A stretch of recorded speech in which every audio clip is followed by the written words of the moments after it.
Xo'p, 11-savol. A elementining nisbiy atom massasi B elementining nisbiy atom massasidan 1,5 marta katta. A va B elementlarining nisbiy atom massa farqi 8 ga teng deb beryapti.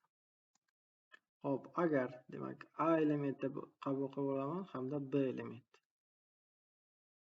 Xo'sh, A ning massasi B dan 1,5 marta katta. Agar biz B ning massasini nisbiy atom massasini X deb qabul qilsak, A ning massasi undan 1,5 marta katta bo'lishi kerak. Ya'ni X ni 1,5 ko'paytirib olaman. Endi uning massasi 1,5 ga teng bo'ladi. Demak, bu nisbiy atom massalarini yozib oldik. Xo'p, endi A bilan B ning nisbiy atom massa farqi 8 ga teng bo'lishi kerak. Demak, A ning nisbiy atom massasi 1,5 X ga teng. Xo'p, B niki nisbiy atom massasi X ga teng. Ayirganimda farqimiz bizga 8 kelib chiqishi kerak. Demak, 0,5 X barobar 8 ga X ni topadigan bo'lsak, 8 ni 0,5 ga bo'laman. 16. Demak, A ning nisbiy atom massasini topish uchun 1,5 ni ko'paytiramiz 16 ga.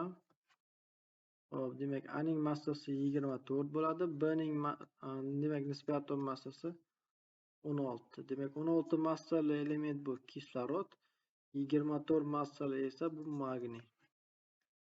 Bizda B elementni so'ragan, B element bo'lsa, demak kislorodni belgilab qo'yamiz. Agar A element so'raydigan bo'lsa, magniyni belgilaymiz.